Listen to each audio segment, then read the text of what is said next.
Okay. Okay. Ongera umbaze.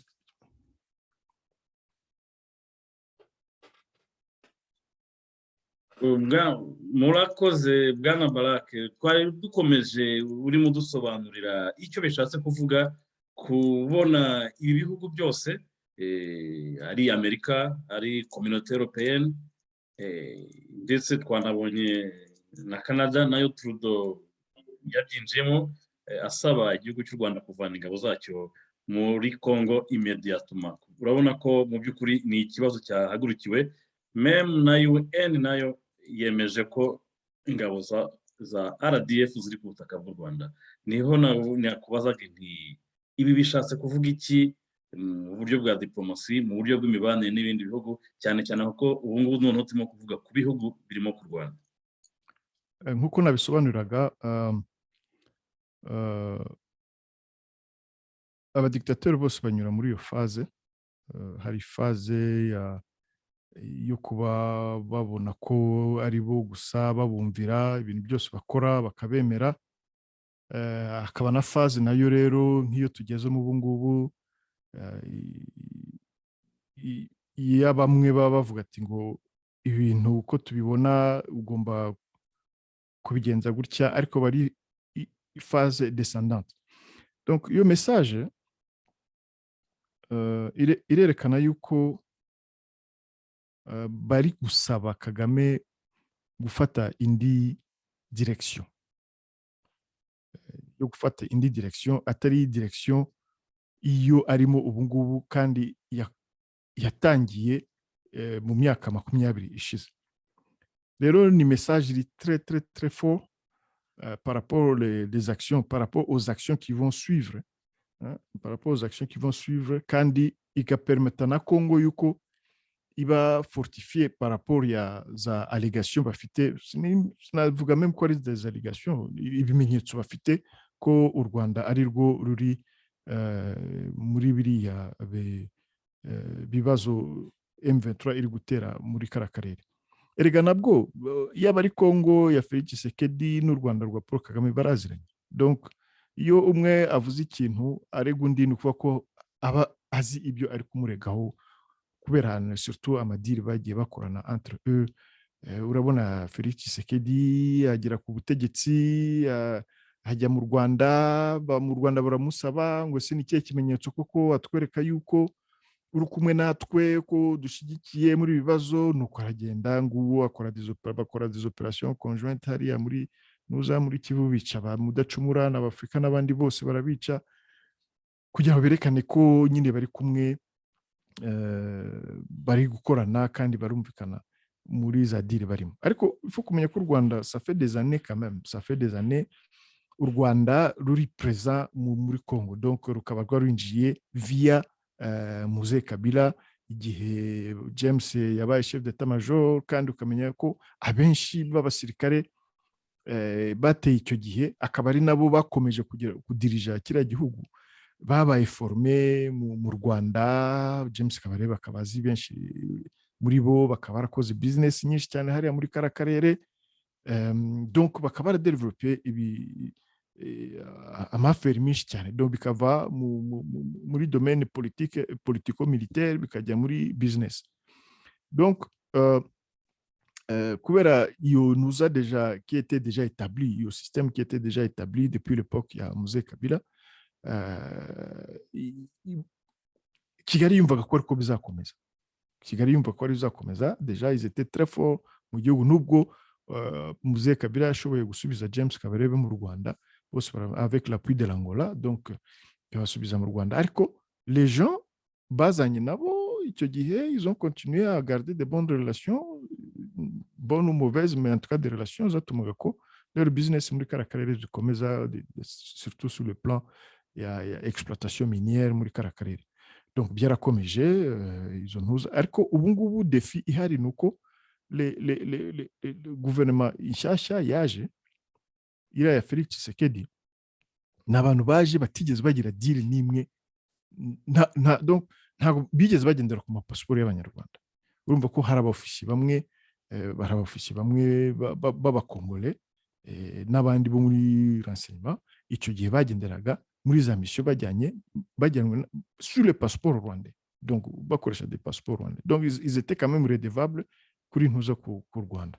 Ariko aba baje rero bamwe baturutse i Buraya n'abariya bo muri ya tribu ya Félix Tshisekedi ni abantu qui n'ont rien à cirer avec Kigali, donc ils n'ont pas de compte à rendre kuri Kigali. Donc avec procédure et avec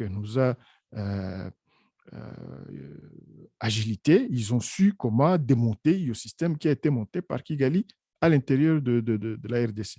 Donc, au début, effectivement, c'était difficile. Mais ces gens-là, quand ils sont arrivés à Kinshasa, c'était une mission yuko bagomba kudeboulona. C'était le terme. Et les gens ne l'ont pas compris. Exactement déboulonner ce que ça voulait dire. Donc, déboulonner, c'était kuvana au système yose yazanye na père et fils Kabila. Donc, ils ont pris le temps yo kugira ngo monter yo structure. Mwabonye ko hari bamwe bakera bari kumwe na Joseph Kabila bahageze aho bamwe bagahunga bakatangira bakagira kugeza igihe le pape de renseignement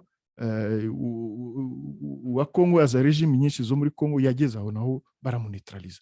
Donc iyo bapaza kumuneutraliza, donc ça veut dire qu'ils avaient atteint le sommet yo kudeboulona tous les systèmes yari ihari icyo gihe muri yazanwe na Kabila père et le fils qui a continué yo muri nuzo kuko nawe ubwe il était redevable kuri pouvoir yi Kigali par rapport il y a les services qui lui ont rendu, parce que Kigali ni James Kabarebe qui a fait que Joseph Kabila soit ce qui il est aujourd'hui et qu'il soit président.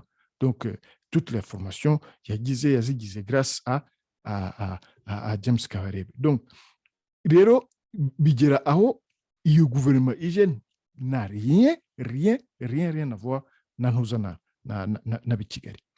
Rero erreur ya mbere Kagame yakoze nuko yatangiye kudéclarer ibintu bitari byo. Et là j'avais compris que Kagame allait kugenda sur une pente nous a fait angle peut-être même à 90 degrés. Et j'avais compris que dans les 2 années qui vont suivre, il y aura des problèmes. Et lui-même n'avait pas compris. Il a commencé à déclarer que afite imibano myiza na Congo, gouvernement igiyeho arabana beza, ko imibano yongeye kugaruka kubera ko deja igihe cya Joseph Kabila hari ibipande bibiri. Hari ibipande deja bitumvikanaga n'u Rwanda par rapport ya part de marché ya za minere zabaga muri Congo zajyaga mu Rwanda. Abandi bakaba byati nyabuna tubiriye gutyo comme ça. Pourquoi? Parce qu'ils étaient redevables à Kigali. None abo baje rero ils n'ont rien à rendre à Kigali. Ntabwo ari Kigali yabashizeho, nta muntu n'umwe wigeze ugendera kuri passport y'Abanyarwanda, nta muntu n'umwe wigeze ukora business icyo gihe nabo, ariko abari bahari deja basanze bo bafite deja izo relations. Donc ils ont commencé par déboulonner les systèmes. En déboulonnant les systèmes, ça permis yuko ayo mahanga yose ibyo bihugu byose umaze kuvuga bibona le véritable problème, parce que ibintu birahari, hari za records, izo za deals zihari, ibyo bagiye kumvikana i Nairobi, ibyo ntuza bagize. Ariko bwana François nimba wibuka tout au début Tshisekedi amaze kugeraho, hari ikiganiro nagize ku yindi radio mbasobanura ko ntabwo iriya deal ya Felix na Kagame izakunda. Mu minsi umwaka wa mbere wa kabiri vous verrez que il y aura un grand changement, kandi iyo changement izaba ari un changement iruta iyo yashoboraga kuba igihe cya Joseph Kabila. Donc iyo changement rero niyo iri kuba opéré aujourd'hui. Donc après avoir déboulonné déjà bari muri yo processus, sinzi niba bakurikiye muri parlement muri iyi minsi bari kuvuga ko ya toujours ngo abantu bakorera u Rwanda qui sont toujours dans le muri système za institutions de Kinshasa. Donc c'était ça le terme déboulonné. Mais Kigali n'avait pas compris ce que ça voulait dire. Icyo gihe ntabwo babyumvishije. Donc à un moment donné, le monsieur dont on croit que ari intelligent, il a été très naïf ku buryo ubu ngubu nibyo biri kumukuta cher par rapport ya ntuza. Kandi iriya ntambara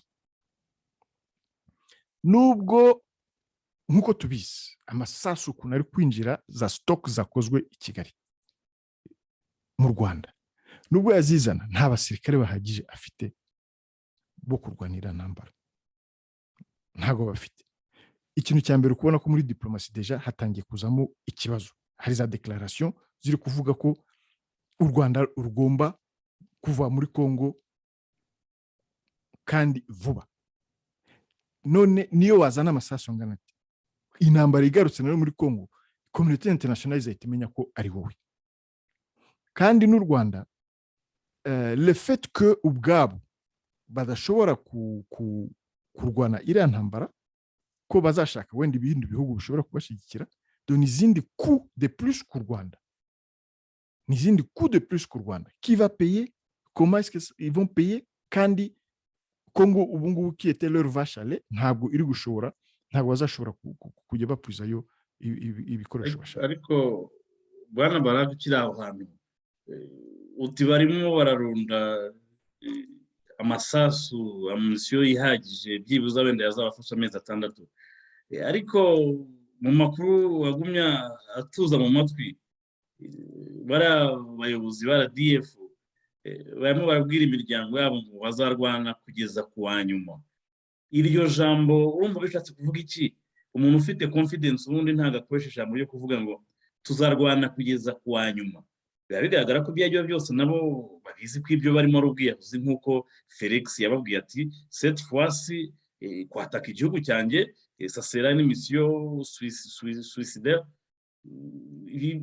Ubona nta sano bifitanye n'imyitwarire ya Kigali no muri kwitotomba kwa buri munsi guhoraho, ariko mu by'ukuri hari côté faiblesse bafite kandi arimo kwigaragaza cyane cyane ko diplomatiquement turimo kubona ko bari hasi cyane. Murakoze bwana François kumbaza icyo kibazo. Icya mbere reka turebe mu barwana ba mbere. Kagame afite abana babiri b'abasirikare nabohereze ku rugamba kugira ngo abanyarwanda bashobore kumva icyo bishaka kuvuga kurwana kugeza ku wanyuma. Kagame afite abana babiri b'abasirikare, umwe numva yararangije, undi agomba kuba akiri mu gisirikare kandi ari mu mahanga. Afite abana babiri, igihe bateye u Rwanda we ngo ari muri formation, ngo aragaza, ngo asanga FPR aza gutera. Afite umwana uri muri Amerika uri mu gisirikare, amuvanyeyo amuzane abe mu bambere bagomba kurwana, abatangira urugero rw'iyo ntambara. Comme ça ashobore kubwira abanyarwanda ko hari bazarwana kugeza uwanyuma. Icyo nicyo ntuza abadiktateri benshi babeshya abantu. Kandi n'abas officier benshi baribeshya muri iriya ntambara bo mu Rwanda. Sukiye bari bafite n'ibindi bihugu bikomeye ntabwo bazakomeza kuyigira, ntabwo bizashoboka kugira. Ikindi nanone ni uko iyo muntu igisoma uvuze kugeza ku wanyuma, ubwo se pourquoi urwana kugeza ku wanyuma? Ntabwo ari intambara, ntabwo ushobora kurwana ku wanyuma. Ahubwo uravuga ati ngo tuzarwana iyi ntambara kugeza ko notre dernier ennemi tumuvenka. Ngaho uvuga gutsinda kwikoresheje ngo tuzarwana kugeza ku wanyuma, nuko mwiyatanda ko intambara izabananira. C'est sûr. Ahubwo uravuga uti ngo tuzarwana kugeza jusqu'à ce que notre dernier ennemi tumugeraho. Ça c'est différent. Donc niyo mpamvu ndi kubwira ko u Rwanda hari ibintu ubu ngubu ruri gukora butamakinga sense na gato, ukabona ko intambara ni business irimo. Kandi bwana François nabivuze ku yindi ntuza ku yindi radio, Kagame iriya ni karita ye ya nyuma ari gukina, iriya ni karita ye ya nyuma. Wibuke ko na Felix yamubwiye ati ngo nuwataka Congo izaba iri operation suicidaire. Hari ibintu atumva, no umuntu wiyemeye kuva kera. Ariko unteye gusubira inyuma kuko iki ni ikintu gikomeye kandi tuba tugira ngo bijye on record. Wa mugani turibuka Kagame yajya mu nteko akababwira ati hariya Congo ho tuzambuka nta n'uwo tuzasaba uburenganzira, ati ndaribwa rwose, ati kandi mfite n'abantu bari professional bo kurwana izo ntambara iyo hakurya rwose, ni mu gihe gito ubundi tukaba turi iriya. Ndimo ndibaza uyu generali Rutikanga watangiza iyo operasiyo Kibumba Rumangabo na Bunagana, ko tubona ka gashushanyo twabiganiriyeho njye nawe urabizi, twabikozeho amakomanteri menshi cyane urabizi, mbere y'uko n'izi ntambara zitangira ziri hafi zirimo zitutumba, twerekanye agashushanyo ko kari kameze gukupa Kibumba, gufata Rumangabo, gufata Bunagana na Rucuru bakayugariza, ubundi bagasitavinga cyangwa bakicisha inzara cyangwa bagatesha umutekano muke, bagateza umutekano muke Goma. Icyo niyo yari misiyo y'uriya general Rutikanga. Numva ko ari mu mazi abira kubera ko agashushanyo kamunaniye, abana bahaguye ari benshi, none tukaba twaramutse tubona ibyibunagana ukuntu byari bimeze. Iki kintu cyo bakivugaho iki? Twanabonye na Mubarak wavuze ati twebwe rwose ati twifatira Rwanda tukimanukira tukagera iyo muri bya bihugu twagendaga umwaka, twimanukira na Rwanda tugakora ibiraka, ubundi tukongera tukorera Rwanda tukamanuka tubyina insinzi. Abakongomani icyo kintu baracyumvishije, basansibiriza rubanda, bahagarika iriya ndege kongera gusubira hariya kuko bazi ko ariyo itunda les infiltrés. Iki kintu bakivugaho iki cy'ubwishongozi no gutanga amakuru? Kera babikoraga muri cadre kugira ngo bentimide cyangwa batere ubwoba bagiye guhangana nabo, noneho umunsi nyirizina binjiye babandi bazaye barabaye bikange. Ariko this time siko byagenze, ahubwo urabona ko bakubisa hakomeye Bwana Baraka. Murakoze Bwana François. Ikibazo FPR igiye kugira surtout ingabo z'u Rwanda nuko ntabwo ruzi Kongo. Iyo mvuga ko rutazi Kongo, bakeka yuko babizi kubera ko muri corruption, bazi Kongo yandi ya corruption, ukavuga généraux bakaguha ama information bakagira, ntago bazi l'aspect le côté sociologique na social ya kila gihugu. C'est-à-dire que ibintu byose bo babibona muri ntuza yo kuvuga ngo abakongomani ibicucu.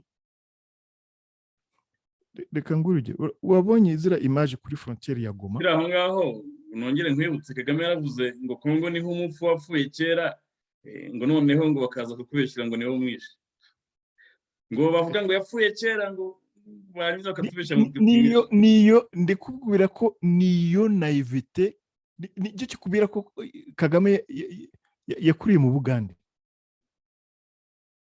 Iyo bari umunyarwanda wakuriye muri Kongo, hari ibintu yashobora kumva vuba akanabibona.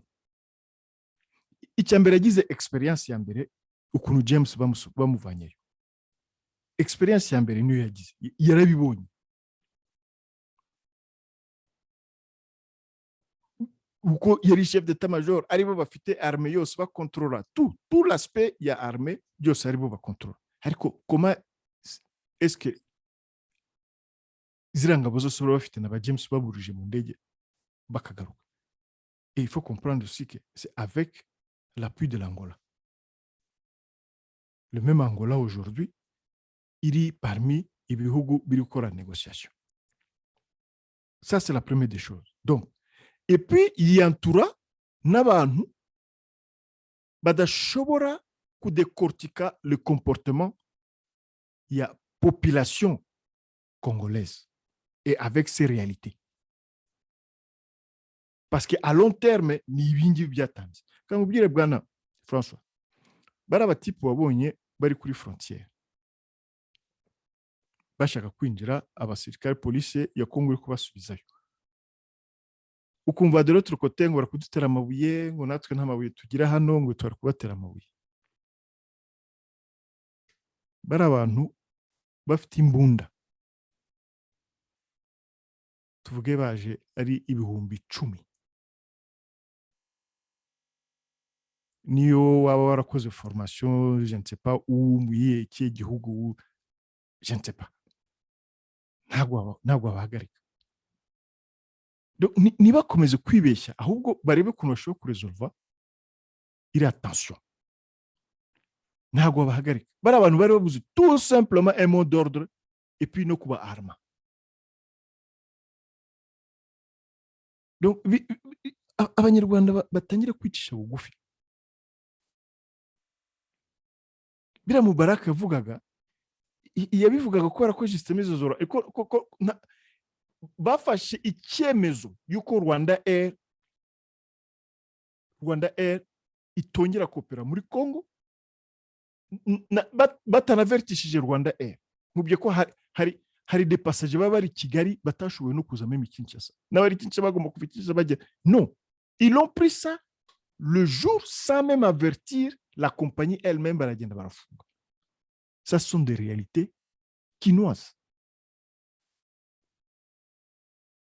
Ariko ngira ngo Bwana Barak barabizi neza, bazi operation Kabarebe yakoze ya Kitona bakoresheje indege. Nkeka ko bari bafite bashobora kuba barabonye amakuru yihutirwa cyane ibyari bigiye kuba, ntabwo mbyemeza, ariko icyo kintu cyatumye habaho iyo kupire iri briske, hari ikintu cyabiteye. Ibyari byose hari amakuru bashobora kuba bari bafite.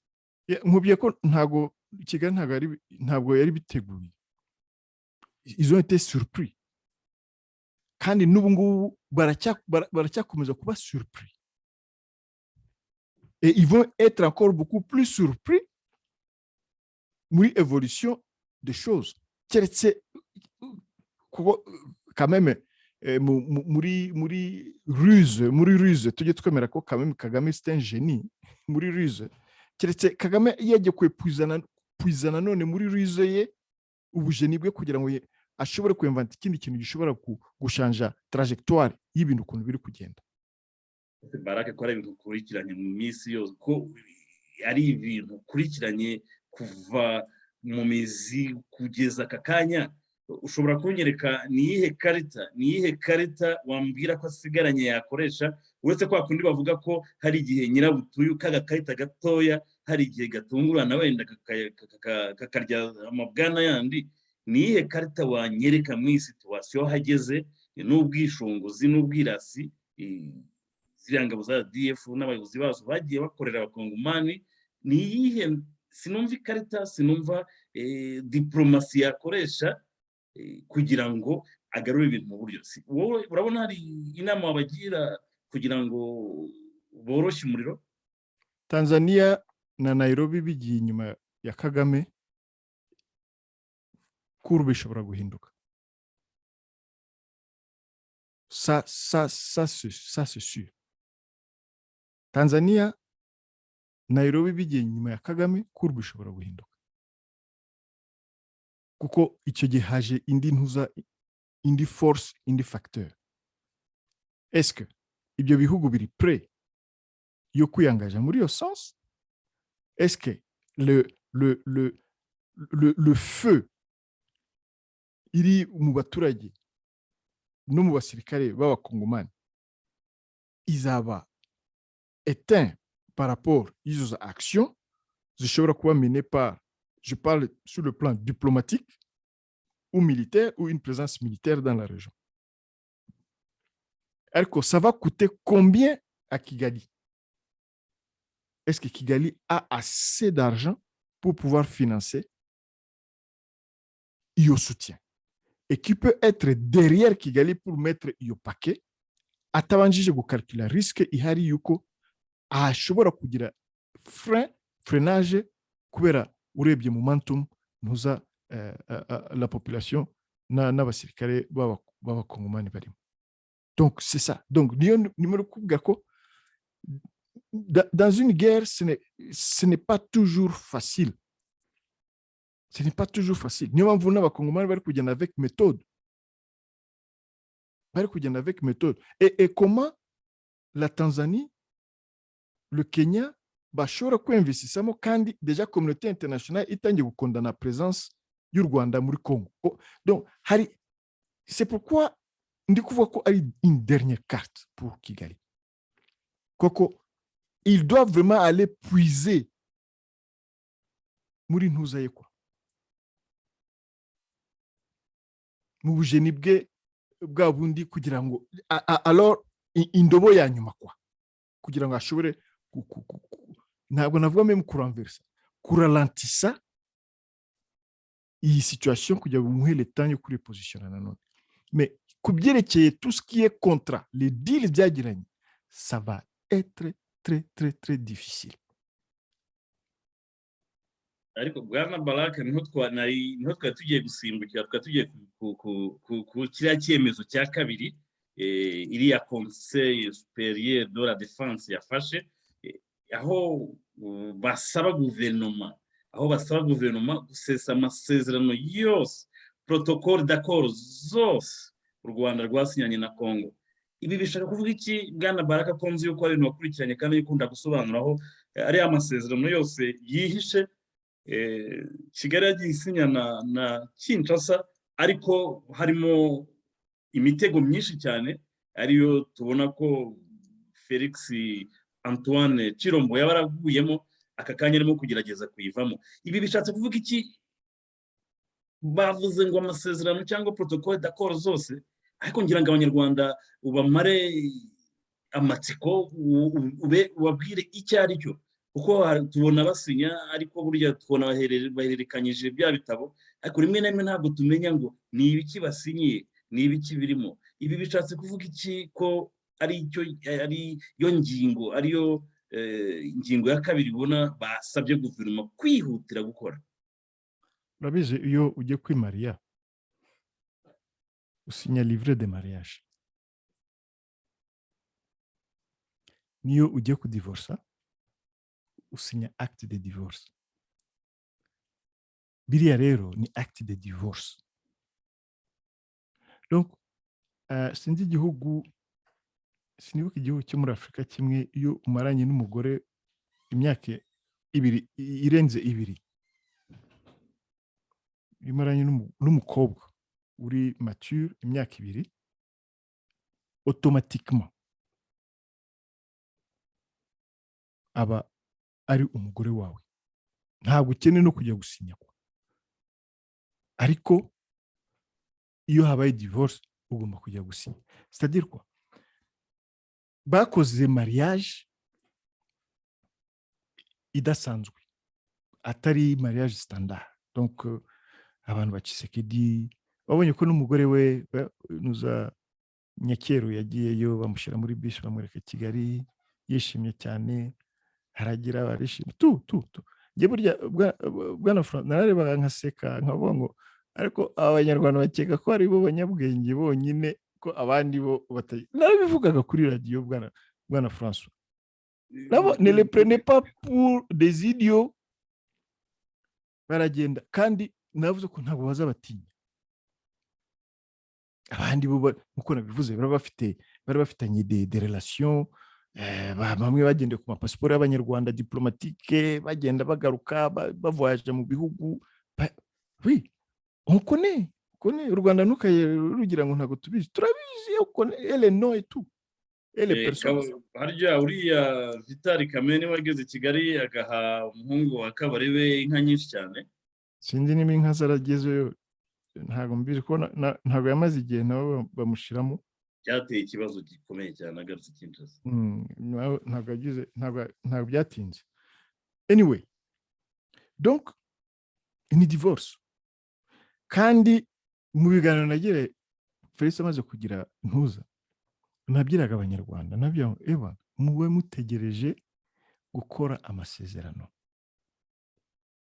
kubera ko amasezerano muri gukora, guverinoma nijya, uzi ko guverinoma Felix yatinze, guverinoma nijyaho hakazaho parlement, ibyo bintu byose muri gukora muzabivuze, kuko abahari bari abantu bahari ntabwo bakunda Kigali na gato na gato.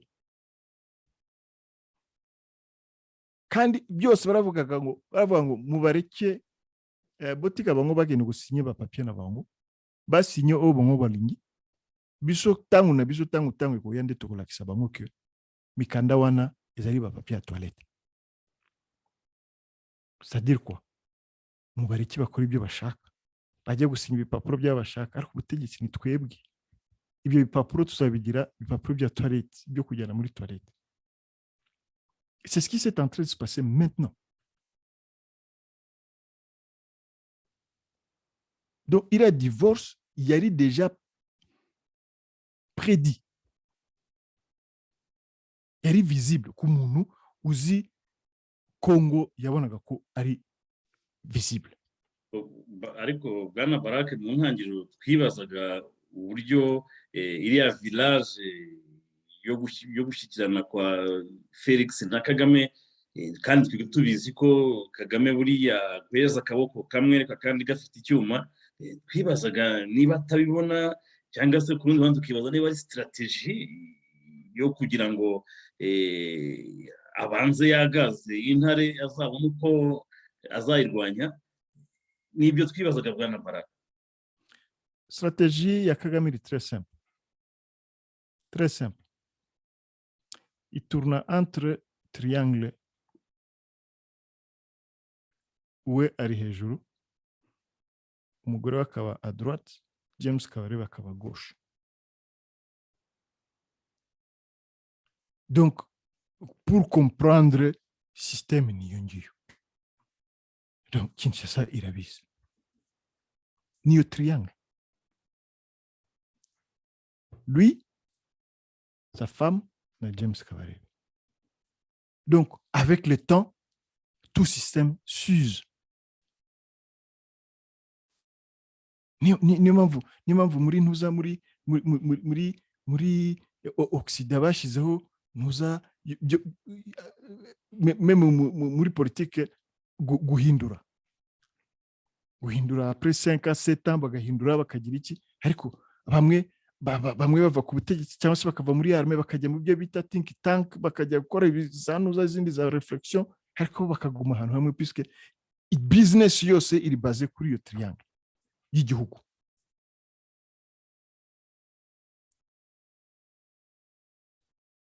Donc c'est tout à fait normal que surtout abana abagabo basore bamaze nabo imyaka 20 muri za opposition bakaza irenze 20 bakaza ku butegetsi, donc ils comprennent d'autres systèmes, et puis ntabwo waza kubabwira n'importe quoi, mubabwira iki. Mzee Kabila nous wavuga ati ngo on m'exige de signer n'importe quoi, et d'accepter tout, même vendre mon pays. None se ko uri mu mahanga hano bakagwa passport y'icyo gihugu, wari wabona umusirikare aza kugukoresha n'importe quoi kubera ko baguhaye ubwene gihugu?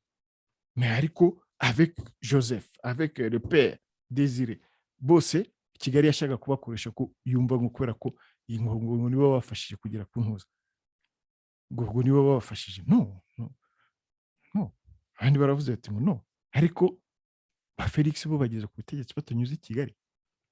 Harimo différence. Donc harimo différence. None bwana Barake, ibi bintu urabona ko ino Conseil supérieur de la défense amadecision bafashe arimo aragenda yuzuzanya aho ngaho, usa nkaho unzanye ku ngingo ya gatatu, decision ya gatatu bafashe, ni decision ubona ko nayo ari ugutego. Urabona ko izi decision zose bafashe zirimo zirategura imitego yatezwe na Kigali. Ku ngingo ya gatatu, decision ya gatatu bavuga ngo guverinoma igomba gushyigikira izi demarche zatangijwe na Uhuru Kenyatta na Lorenzo, kandi turabizi ko ari muri za gahunda za Nairobi, aho imitwe yose yitwaje intwaro muri Congo barimo guhurira muri Kenya mu biganiro kugira ngo hategurwe uburyo bazasubizwa mu buzima busanzwe.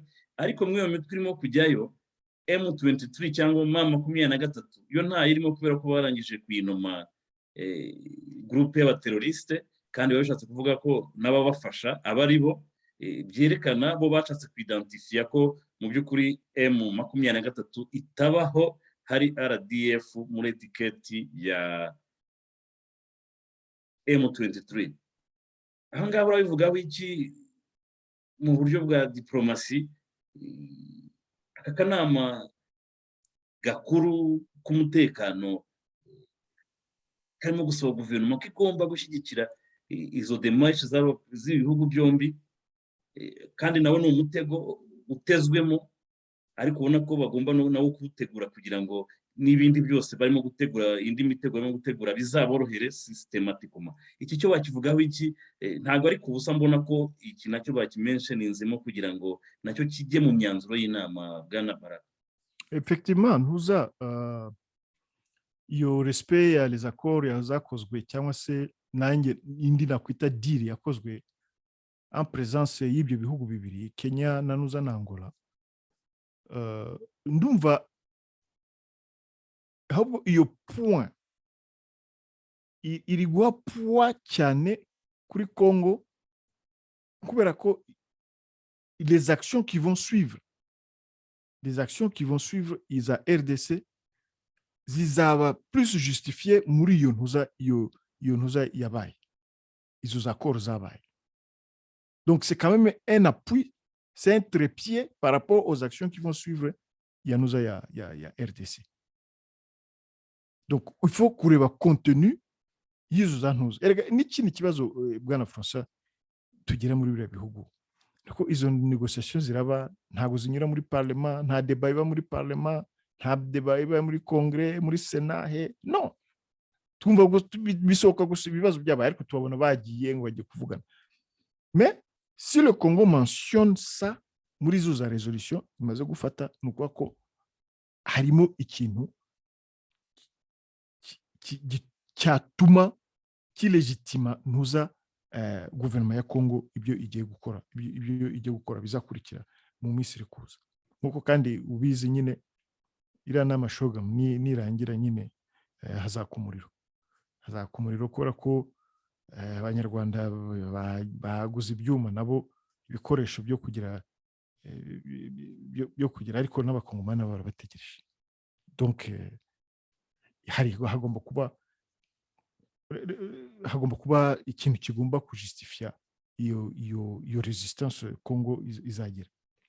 Ariko Bwana Baraka ukiri aho hantu, nabonye bariya bavuye niba ari Kinshasa cyangwa muri Katanga sinibuka, aho twabonye indege zirimo zipakira abasirikare bashaka kuza hano, bashaka kuza muri bice bya Zagoma, barwanira kwinjira mu ndege, bashaka no gusunika afande wabo, bavuga bati ngewe ntabwo ndasigara, ngomba kujya kurwana na RDF. Ubona ko bafite courage yo kujya gupfira igihugu cyabo.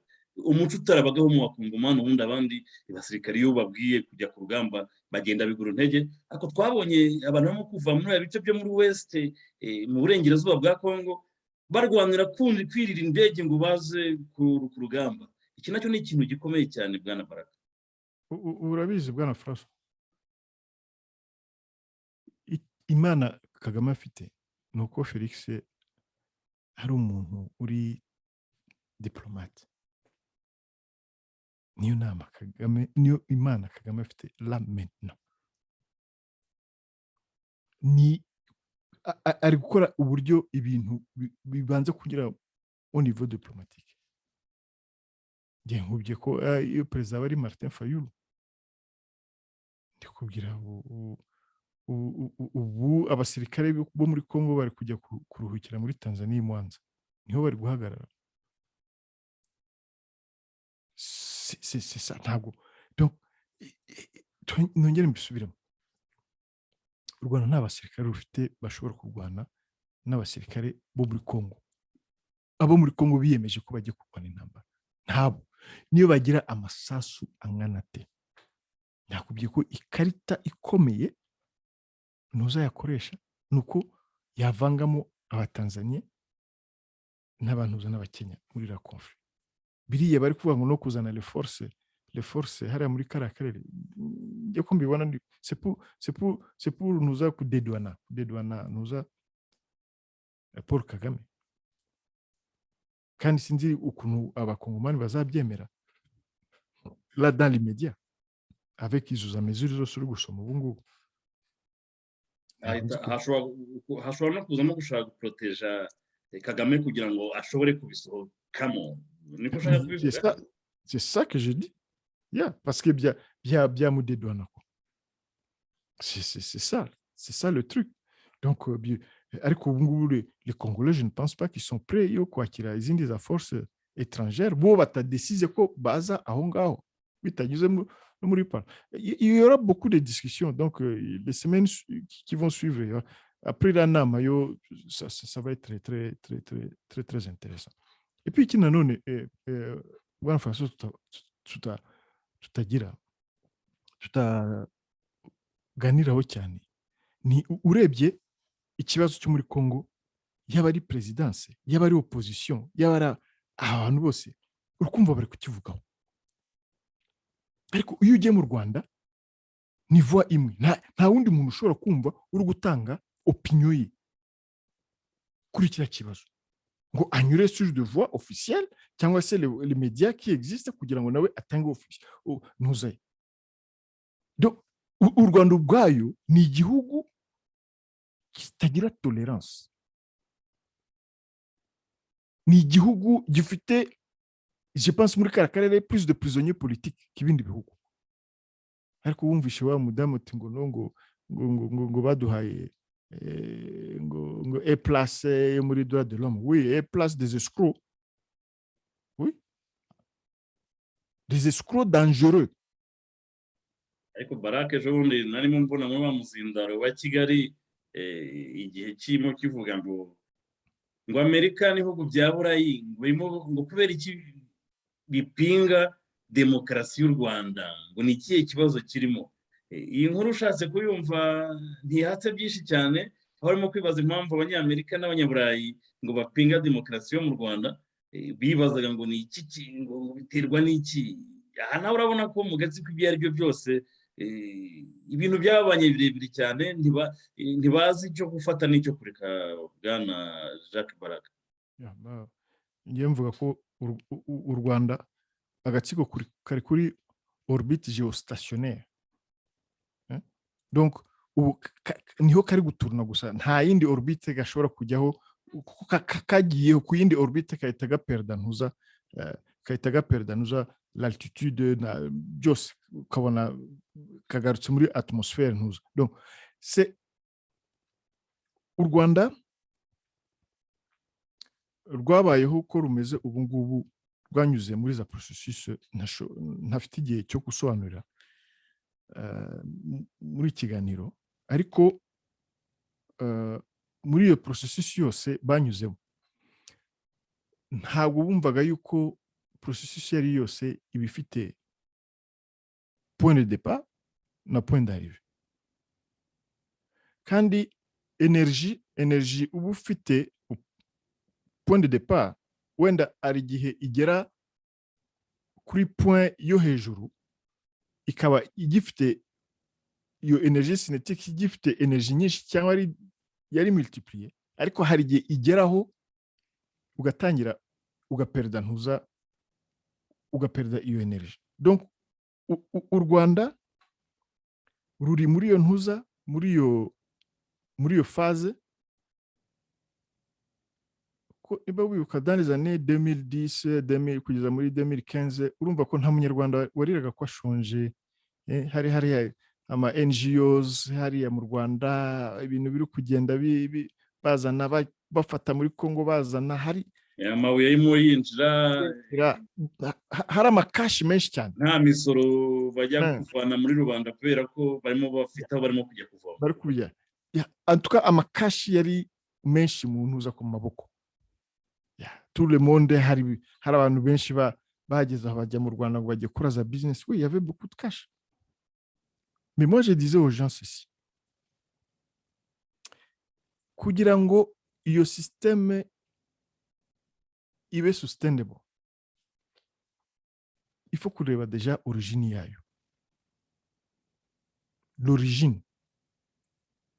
Kandi ntuza yeretse. Donc l'histoire a démontré que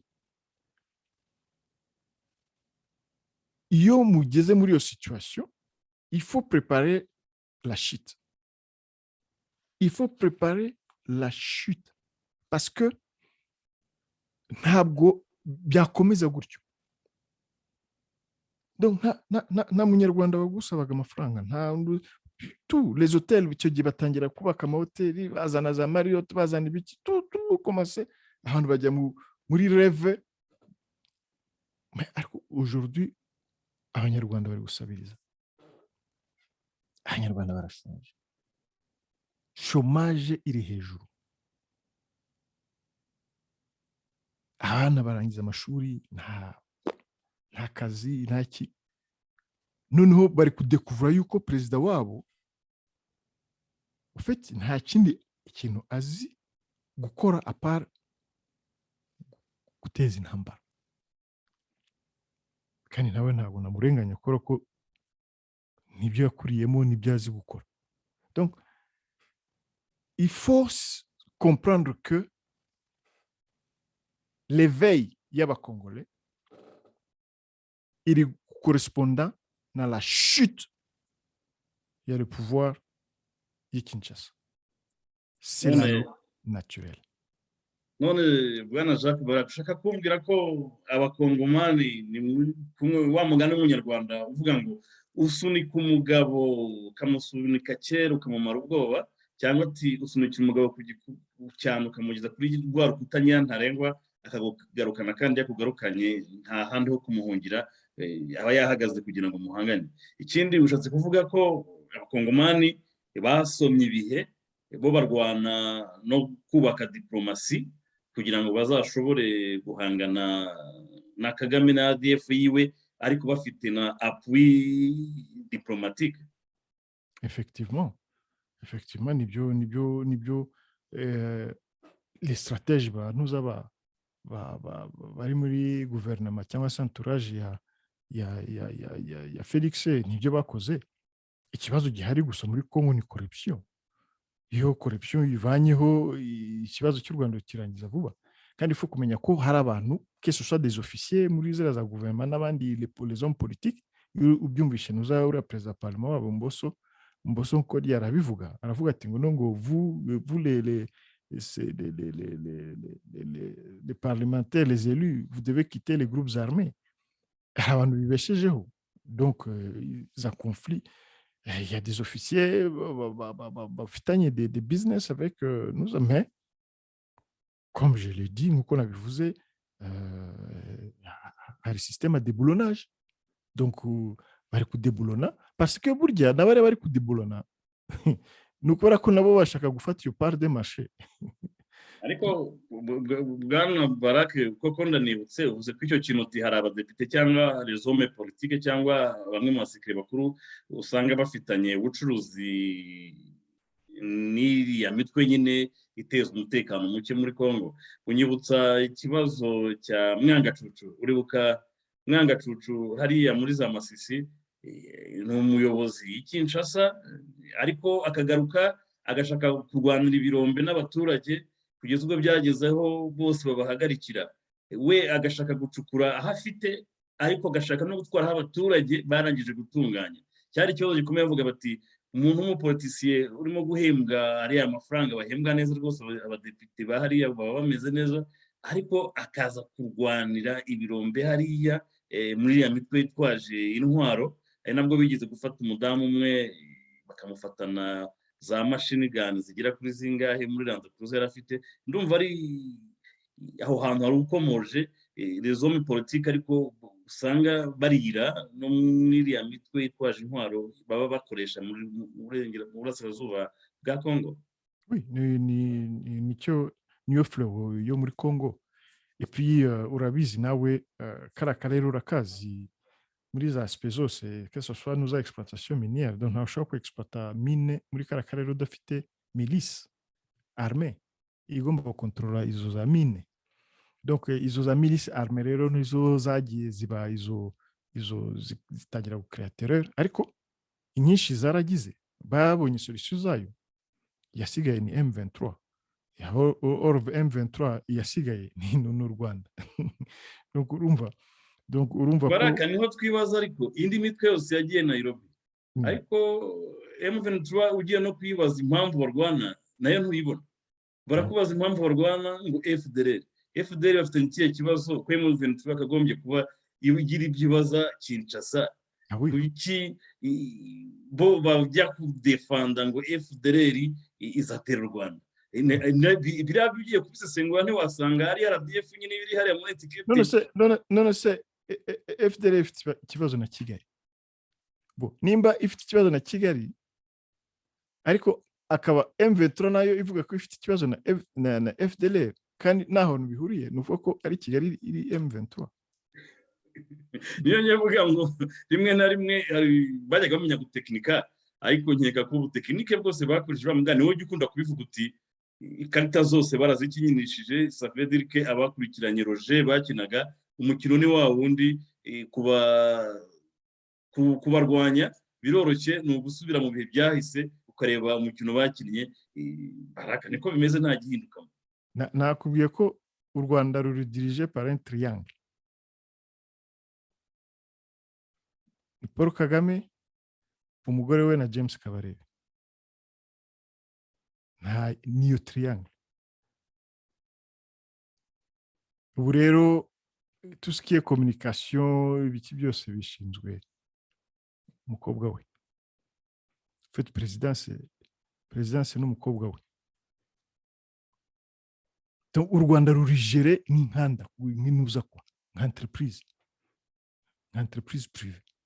Ntawatinya kuvuga ko ari ubwami rero. Kagame yanabivuze ati nitujya muri Congo muzabyumva twabivuze, niko niyo twagiye muri Cabo Delgado ntimubimenya, muzabyumva babivuga. Kandi mu gihe Kinshasa abadepite barimo bavuga bati ntidushaka ko perezida yongera gusinya amasezerano ayo ariyo yose bitanyuze muri Parlement.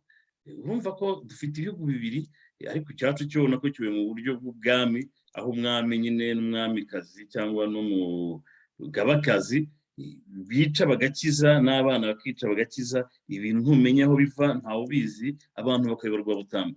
None Baraki nagira ngo duhite dufatanya, hari andi madecision abiri bafashe, ariko iya kane n'iya gatanu bijya gusa, aho basabye abaturage gushyigikira FARDC. Ibyo byo twarayibonye, buriya iyo société civile zihamagaje imyigaragambyo imijyi yose hakaba ville morte, aho abaturage bose abakongomani bazabagaho ikindi, iyo bajyanye babonye umurideri barahaguruka bose. Babasabye gushyigikira FARDC. Noneho ariko hiyongeramo n'ikindi ko guverinoma igomba gusaba abayobozi bose, cyane cyane nk'ari abapolisi baba bahura n'abaturage hafi aho, kwirinda ikintu cyose cyatera umutekano muke mu baturage. Nka kiriya gishobora kuba wenda bakaba bavuga bati abantu bose bavuga ikinyarwanda ni abanzi bacu, nibo baduteza ibibazo.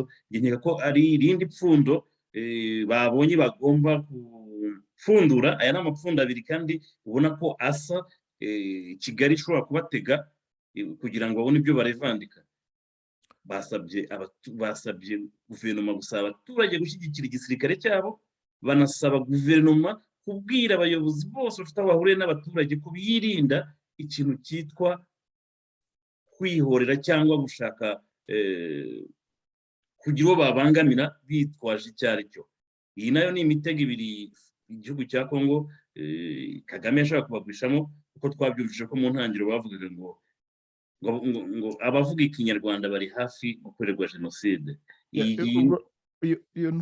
Komeza abana ntamenya ngo uce mu ijambo. Naho ngaho narindi ngira ngo kubera ko nifuje guhita mbifatanya, kuko iyo usabye abaturage gufasha FARDC uba ugomba no kubarinda imitego bagwamo kugira ngo FARDC idacika intege.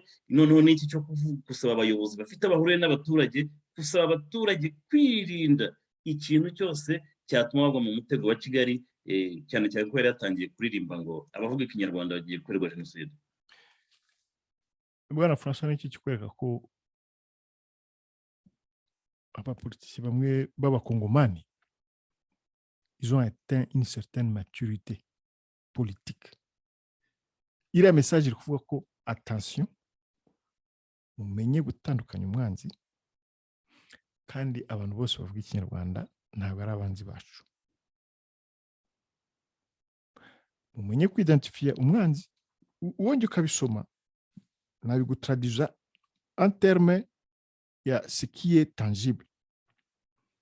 Mumenye gutandukanya umwanzi, kandi abantu bose bavuga ikinyarwanda ntabwo ari abanzi, ko bazi neza ko muri kara karere hari abarwandofone, kandi mube vigila, umenye gutandukanya. Ntabwo ari question y'amoko, kubera ko bazi ikibazo kiri muri deal hagati y'aba Felix Tshisekedi na James Kabarebe na Paul. Donc Bwana Baraka, ariko kiri aho hantu rwose ngira ngo hajye on record, kuko aya ni amateka turimo kwandika, kandi kera abana bazagenda bafatiraho urugero rw'amakosa cyangwa ibintu biba bitarakozwe neza. Mu gihe i Kigali baba barimo gusensibiliza cyangwa propaganda zabo baba bavuga ngo bagomba kuzajya muri Congo kubera ngo FDLR ngo ishobora kwivanga na ADF, kandi tuzi ko ADF ifashwa na Kagame banyuriye muri cya Kihebe Mustafa, ariko ugasanga aba Kigali bo nuko babifata. Ariko mentioninze ikintu uti iyi ntambara ntabwo ari question ya FDLR, ahubwo ikibazo ni amadiru cyangwa ni isupu ya Kagame na Kabarebe Felix arimo kumenamo inshishi. ndakubwira ko abo Kagame ari guhura nabo ubu ngubu muri Congo bara bayanki baje muri guverinoma ya Felix Tshisekedi, ntabwo azabashobora. Nabivuze premier jour bagifata ubutegetsi, ntabwo azabashobora. Ils ont fait des deals, ils ne respectent jamais des deals, bara abatype, kandi ntabwo bashobora gufata deal iba désavantage. Ibyo Kagame byumve abishyire mu mutwe, kandi ils ont compris que à cause y'amadili ntabwo bashaka ko les innocents bapfa ubusa. Donc il faut bien conscientiser abaturage, abasirikare, kugira ngo bamenye gutandukana umwanzi, bamenye yuko il faut faire attention. Uribuka igihe birukana aba James Kabarebe, habaye kameme ibintu qui frôlait vraiment les crimes contre l'humanité. Donc bagafata nk'aba barabasirikare bakadogore ba James babazanye bakabambika amapine bakabatwikira aho ngaho. Donc ariko Bwana Baraka, ukiri aho hantu RDF karagatsiko gakunze gukoresha iyo ntwaro aho gacomeka abasivile iyo bashaka kujya kuzatera ahantu, babanza koherezayo abasivili bajya gukorerayo, noneho bakaba aribo bazajya babahishira abantu. Ibi bintu nabyo ni ikindi kibazo kigomba gukemuka. Ubu ngubu nakwemeza ko ama special force yuzuye hariya muri Goma. Urabizi ko barya bose bigira abamotari, harimo abo tuzimo bigira abamotari cyangwa abataximeni cyangwa bafite utuduka hariya hakurya, ariko mu by'ukuri ari ama special force. Iki kibazo ntikizabagora cyane kugikemura. Twarabibonye i Burundi, buri ku Burundi bwo biriya bintu byari bigiye gutangira. Bongere rwose cyo kora twifurize iruko ridashira uriya musaza Bihozagara waguye i Burundi. Bihozagara kugira ngo ajye gufungwa n'inzego z'u Burundi, ni abasore boherejwe na Kigali bo muri special force, bakajya birirwa bakora ibyo bakora, ariko bagataha kwa uwo bitaga onkre wabo, kugeza ubwo baje kuhabafatira nawe akajyanwa mu mpimba kujya gufungwa. Iyi system bakunze nko kuyikoresha, ni gutangaza ko hari amafamiye ashobora kuba ari Kinshasa, bariya Bakabarebe bagacomekayo za special forces zabo muri image ngo bagiye guhagararira wenda Rwanda Air, bagiye guhagararira societe Christo Ventures, cyangwa bagiye guhagararira ibi nibi. Uzi ko babikora cyane kugeza n'ubwo ziriya serivisi zose babita ngo baratanga, ariko mu by'ukuri n'abarya abana b'abakobwa bose hari abana b'abasirikare bafite formation militaire. Iki kibazo ntabwo kizagorana cyane kwidentifia ninde mwanzi, ninde sokorana n'umwanzi.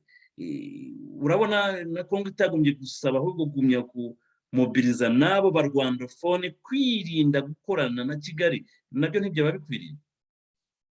Nababwira iki none se kubera iki hari intambara? Hari intambara kubera ibyo bibazo, hari intambara kubera ko Kigali ibonye ko bari kudeburana iyo system yose, iri kubibona. Rega ngiye nkubwiye ko par exemple nko kugira ngo James Kabarebe babishire mu ndege, c'était presque les mêmes procédures, ariko urabona ko après ça bari babitangiye, hazamo urupfu rwa Muze Kabila, birongera biragaruka parce que abasigaye benshi bari kuri payroll ya Ntuza y'i Kigali. Ariko ubu ngubu diferansi irahari, nubwo bishobora kongera gupfuba bakongera bakagaruka. Mais je pense que service bamaze gushiraho il y a 2 ans. Erega iyo ubonye umugabo nka François Beya bakaba baramufunze, ni ukuvuga ko donc ils ont coupé l'herbe sous les pieds. ariko François Beya ni muntu kibara kugira ngo bijye muri kode y'Abanyarwanda babyumve, kuko ifatwa ryiwe ryavugishije Kigali, ukibaza ukuntu umukongomani wafatiwe cyangwa ufite ibyo akurikiranyweho, Kigali ari itangira kurira no gutakamba. François Beya mu by'ukuri Anveri Kagame ni iki bahuriyeho gituma ubona ko Kigali ariyo yahungabanye, aho kugira ngo ahubwo Kongo cyangwa bamwe mu bapolitisiye ba Kongo bahungabana, ahubwo Kigali ari we ubona yabyinnye amasomo. François Beya niwe muntu wa mbere Félix Tshisekedi amaze kugira pouvoir, niwe muntu wa mbere ageze i Kigali. Pour te dire déjà, niwe wajyanye na ba Vital Kamerhe akavuga kuti ngo on est obligé yo kugira ngo tubane twumvikane kandi tugakonfonda amahanga abari contre iyi relation yacu. Donc déjà d'une manière très simple, présentation ya François Beya niyo ngiyo. Mais au-delà de cela, c'était le gourou du renseignement kandi très influent, yaba ari kuva ku gihe cya Mobutu, cya Kabila, cya Joseph n'igihe cya Felix, kandi yagize amaposte akomeye. Yari chef wa immigration, chef wa renseignement, ajya muri présidence kugeza igihe abaye Ntuza wa president, kandi avuye kwa Kabila. Urumva ko harimo continuité,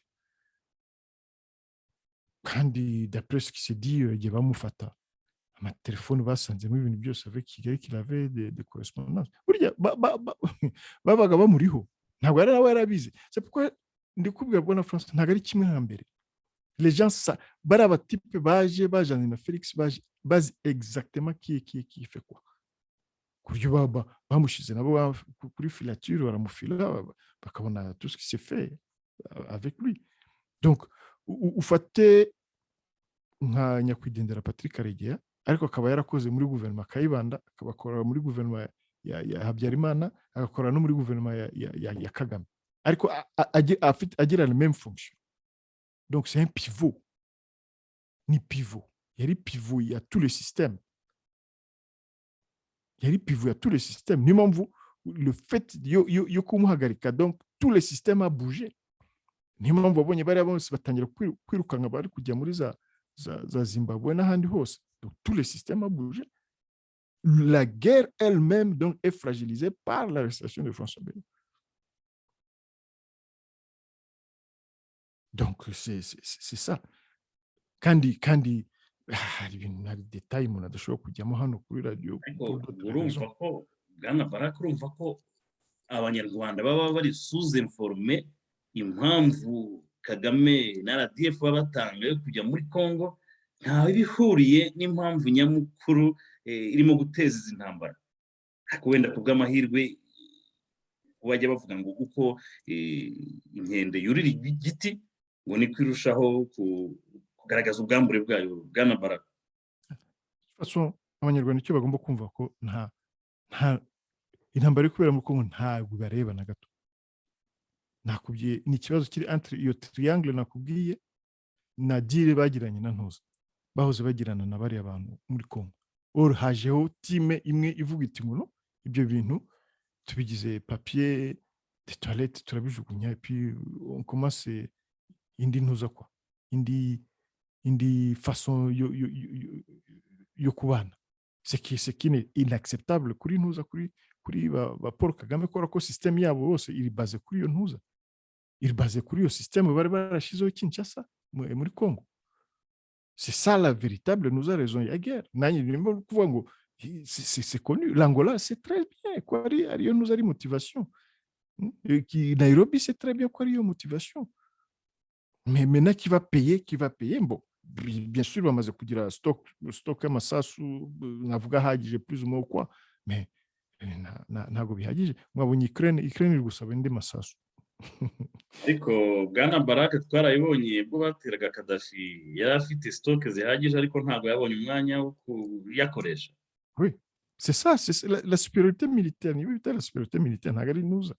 we hari ikintu baraka tukiri aho ngaho uribuka intambara ya Saddam Hussein arimo atwereka abagaride republicaine 250 yari afite muri Baghdad barimo bitoza mu myenda muri uniform z'umukara urabyibuka, tuzi yuko rwose Bush yagiye guhura n'ibibazo, ariko ijoro rya mbere bamuteye ibitero nta n'indege n'imwe yahanuye, nabo bakomanda aho bagiye ntituhazi ntitwigeze tuhamenya.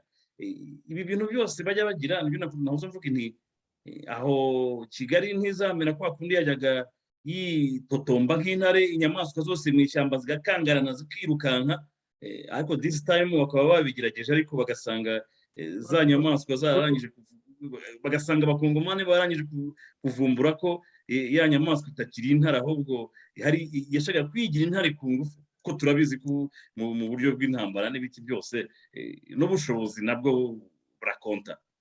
Turabizi ko Kongo intwaro yashaka yazibona, amadeni yashaka yayabona kubera ko ifite ikizishyura mu myaka niyo yaba magana angahe, ariko se u Rwanda wambwira ko rwagira resistance mu gihe kingana iki rurimo rurwana, uretse kwa kwiyahura. Kandi tubona yuko Kagame ntabwo nk'akagifite abasirikare yakoresheje muri za 1997 1998 za bibiri aho ngaho.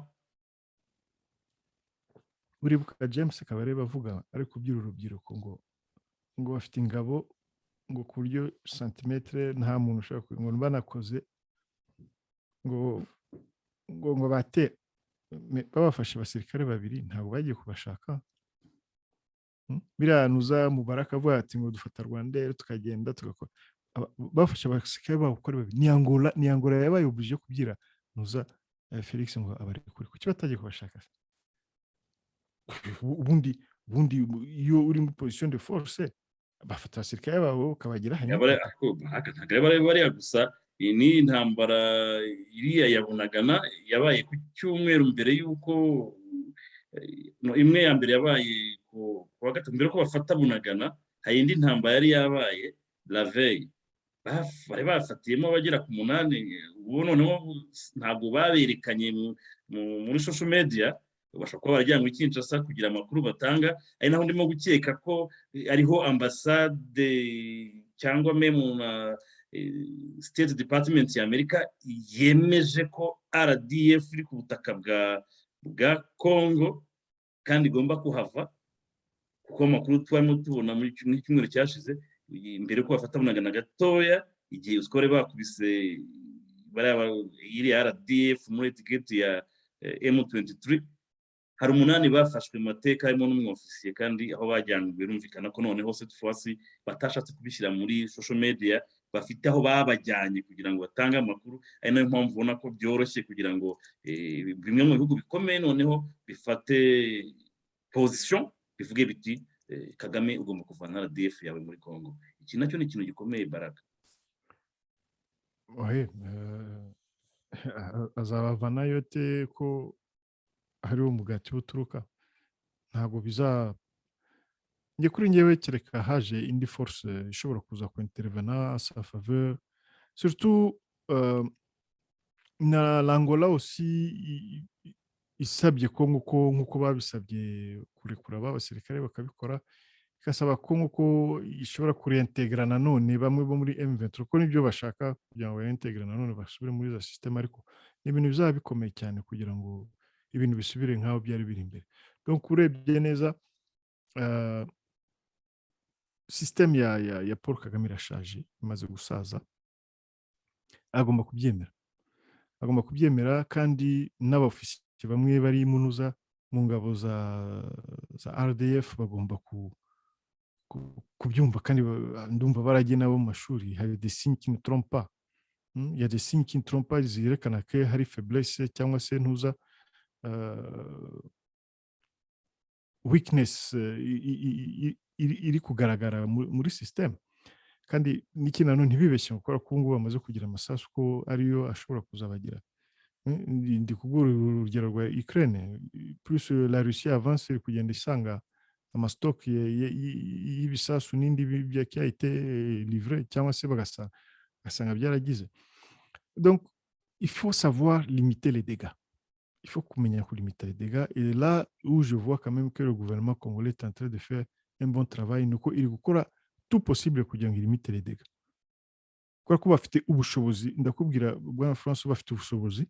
Iyo bafite undi muperezida utari ntuza Felix, nkubye ko iriya barriere yari kuba yarabaye sote. N'abari abapolisi bayifataga ntabwo bari kubabona. Donc bari kwinjira kugeza za Rubavu hariya na za Nuza za Musanze hose bakinjira kandi bakagira. Tekereza nka bari abatipe nk'uko muri Ukraine bahaye les civils bakabaha imbunda ngo bidefande. Noneho tekereza bariya nabo bagiye bakabasukiramo imbunda. Urumva byamera gute? Majorite y'abari abasore bose mubona abenshi bagiye baca mwiriya mitwe ni abasirikare. C'est des gens qui savent nous manipuler, nous n'abantu bagiye muri zo zagere, n'abantu barindaga zira za Nuza za concession minière.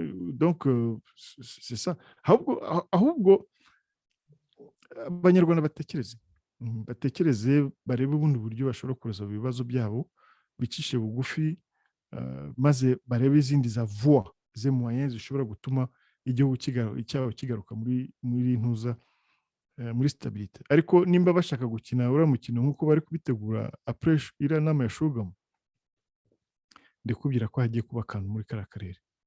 Kandi inkuru zitugeraho zitubwira ibyabaye hariya, ariko ntabwo bizaba ari en faveur y'u Rwanda rwose.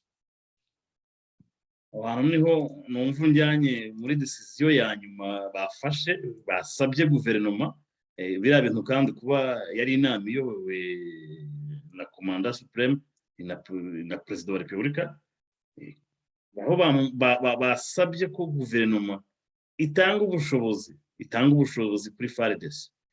Iki ni ikintu, ni ijambo rihishe byinshi bwana Barak, ushatse kugira icyo ubisobanura n'abanyarwanda, kuko aha hantu ntabwo ni ijambo ribyibushye ku buryo ugiye kuri detail wasangamo message ndende cyane bwana Barak. Ubundi umusirikare abazi icyo bita les règles d'engagement. Donc d'une manière politique, iyo uvuze ati ngo kuba ubushobozi ku musirikare, donc ni nko kubwira ati ngo tugiye guha abasirikare, parce que abandi bo bari kwidefanda. Donc bariya deja biriya bya Nuza bya Masisi za Rucuro hariya bari kwidefanda kwa, ariko ubu bashaka guha none umusirikare le droit yo kuba offensif atari kuba defensif. Bajya kumuha le droit yo kuba offensif, le droit yuko yangaja mu ntambara. Ukumva par exemple nka ukuntu abarusi bari kuvuga ati ngo c'est une opération spéciale, ntibavuga ko ils sont en guerre avec l'Ukraine. Donc kugeza n'ubu ngubu Congo ntabwo iri mu ntambara contre nous, contre le Rwanda. C'est-à-dire que niba baha le moyen zo kurwana, ça veut dire que ils vont kurwana n'u Rwanda, puisqu'ils ont déjà accusé le Rwanda. Ntabwo bari kwakiza M23, bakiza u Rwanda ko ari uru kwataka Congo via nous le M23. Bwana Barak, Amerika uzi ko yashyize Kagame ku butegetsi, ivuze iti ntabwo bigeze bavuga M23. Muri komunike batanze baravuga bati RDF ku butaka bwa Congo igomba guhita ihava immédiatement. Ini statement ikomeye cyane Baraka. Mais oui, n'abandi bari kwitegura en conséquence. C'est pourquoi bari gusaba des moyens zo guhanuza. Quand on dit il y a des moyens politiques, il y a des moyens financiers, il y a des moyens militaires. Donc, ce sont les moyens. Ce sont les moyens. Donc, il faut kubigira quoi. Nta doute mfite ngiye kuri ntuza kuri keretse ibintu bihindutse, mais il faut s'y attendre que après Iran amashuga ni Kenya n'ibindi bihugu n'ibihita intervena rwose haraba akantu. dukurikije itangazo tugarutse kuri iriya ngingo ya mbere aho bavuga ko u Rwanda rugomba guhita ruvana RDF ku butaka bwa Congo nimba badahise birotira imediatema, biragenda gute? Ese bariya bagwanyi ba M23 M23 barahasubira mu Rwanda cyangwa bagumya barwane muri iriya misozi ko Congo bigaragara ko nayo yatanze ultimatum ko no kubabwira bati nimba mutagiye ubwo ngubwo tuzarwana nabo tubasubize iyo tubasange niyo bavuye. Iyo nama muvuga nayo ishobora no guhura n'ibibazo ariko Baraka. Hari urugero naguha, hari intambara yabaye hariya Mariupol, abantu bamwe baragenda bajya muri imbere Azov Stil hariya bagiraga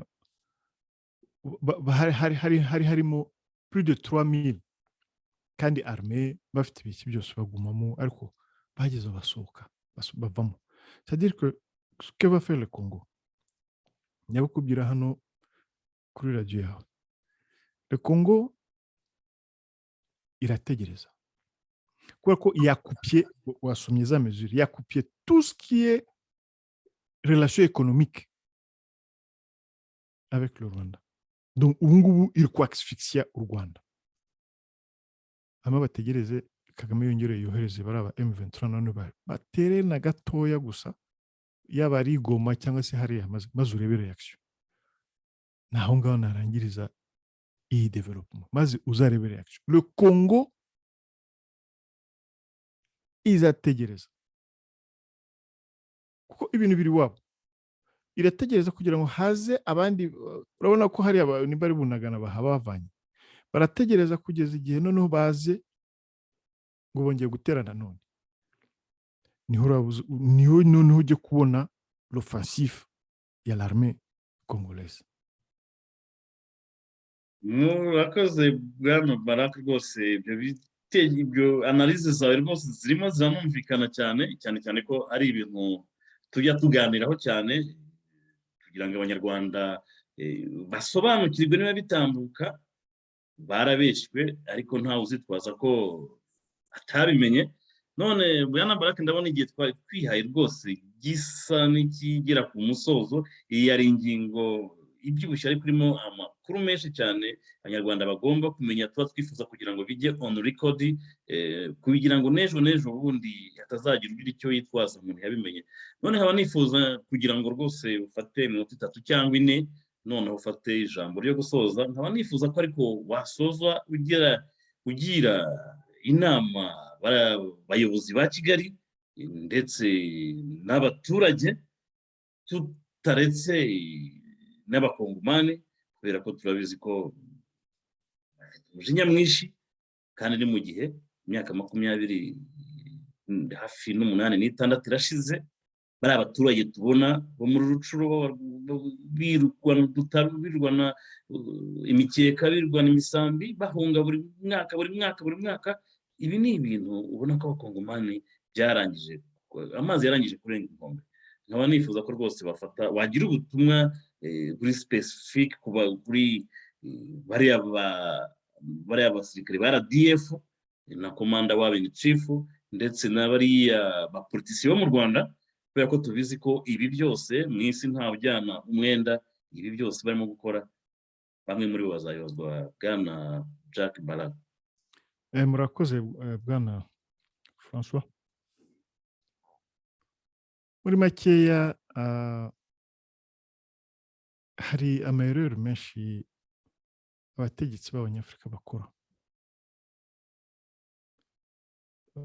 Ntabwo bamenya no même kudetekta les signes du temps,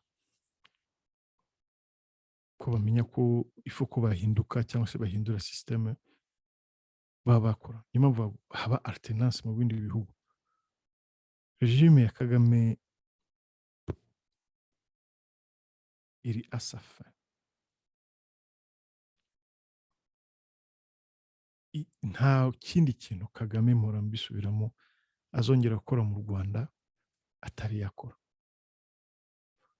Kandi nimba hari abanyarwanda bakeka yuko hari indi outcome ishobora kuzasohoka muri kiriya kibazo cyo muri Congo,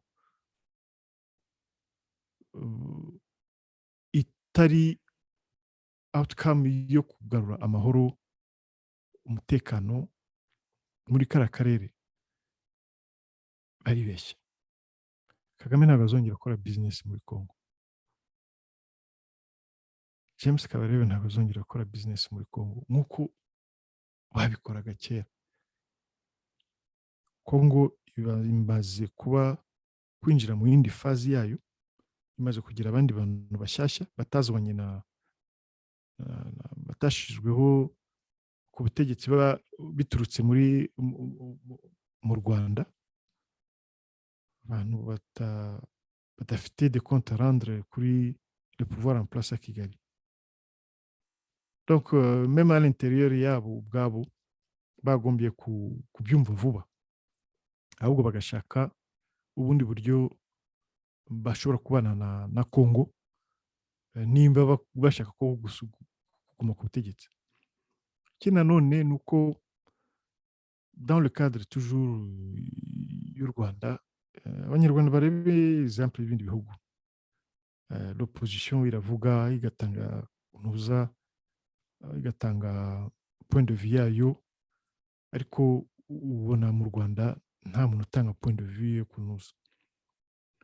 U Rwanda rumeze nka une entreprise, rufite CEO warwo ni Paul Kagame, hakaba n'aba executive bose bariya nahoze mvuga. Ntabwo ari igihugu kiridirije nk'ibindi bihugu. Patron n'umwe, nta muntu ufite uburenganzira bwo kutradiza ibyo patron ari kuvuga. Nta muntu ushobora kumubwira ati ngo biriya biri kubera muri Congo n'abasirikare bacu ni bite, qu'est-ce qui se passe, abana bacu muri kurekrita mukajyana bagapfa, dore ukuntu uzi ko la semaine passée hapfuye abasirikare benshi.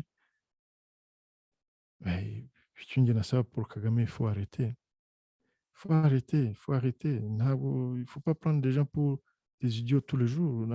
Kongomani ntabwo ari les idiots, abanyarwanda ntabwo ari ibikoresho, ntabwo ari inkwi zawe. Il faut trouver un chemin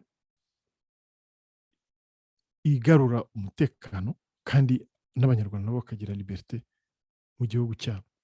Abanyarwanda barashonje et je suis sûr et certain que kandi barabibonye kuva bimerana nabi n'Ubuganda, abanyarwanda bongeye cyane gusabiriza ko bamwe bakoraga ya affaire bagakora zo za affaire bakora ntuza. Donc ibibazo we na Museveni privé bigatuma byafekta abanyarwanda bagasonza. Ubu agize ibibazo nawe bye privé na Felix biri kwafekta abana b'abandi bari kujya kwicira ku rugamba gratuitement. Donc leadership ya Kagame ntuza ya Tony Blair yavugaga ntabwo ndi kwibona kwa leadership. Ntabwo ari ko wubatse des étages ukagira iki, no. Il faut ko ahagarika ntuza iriya mikorerwe ye, kandi abanyarwanda nabo bakamufasha kugira ngo ahagarike iriya ntuza, iriya conflit iri muri kara karere. Nuko mbibona Bwana François, abanyarwanda nabo bageze kuri maturité, abakongomani bageze kuri maturité. Ariko nahoraga mvuga yuko basekaga abakongomani bavuga ati ngo nongo ko bari kubakubita iwanyu mukora iki. Ariko mbonye ukuntu abakongomani batangiye gusubiza, abanyarwanda mwe muracyari mwicaye ahubwo muri kugambanirana, mukahora mubeshyera Kagame buri munsi ngo n'uwica, kandi ari mwe muri kugenda mukica mukagira. Umunyarwanda agomba guhinduka kugira ngo ibintu bihinduke iwe mu gihugu cye, kandi bafate urugero kuri Congo. Mwabonye ko abakongomani bahagurutse, bo bari mu nzira bari gusaba ko guverinoma yabo igomba gukora ibyo ishaka. Namwe abanyarwanda musabe guverinoma yanyu ikora ibyo mwifuza, umwe pour une fois. Murakoze Bwana François. Murakoze Bwana Jack Barak, nongere gushimire cyane mu izina rya radiyo ubumwe. Rwose ni iby'agaciro kuba twabagize muri studio za radiyo ubumwe kugira ngo mugire rwose ubutumwa mugeza ku banyarwanda nkeka ko buzafasha benshi cyane. Iki ni ikiganiro cy'amateka kubera ko igihugu cyacu kiri mu bihe bikomeye, akarere kari mu bihe bikomeye. nkaba mvuga ngo banyarwanda, abanyarwandakazi, igihe ni iki.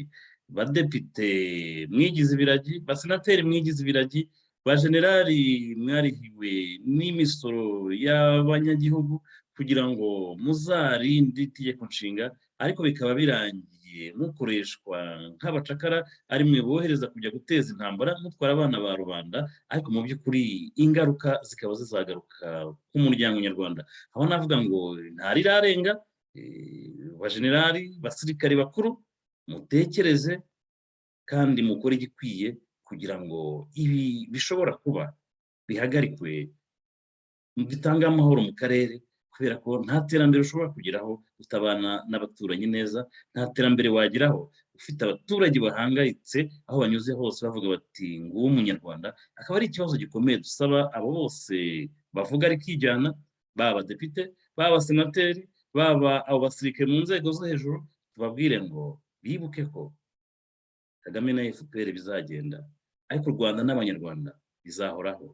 Batekereze ejo hazaza, igihe iyo FPR izaba itagihari bizagenda gute, bazasubiza iki?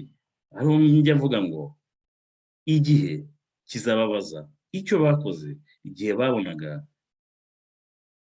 ubuyobozi bwariho bubashora mu ntambara za hato na hato zibateranya n'abaturanyi. Twakagombye kugira umubano mwiza nabo kugira ngo dukore iryo terambere rihoraho kandi riramye.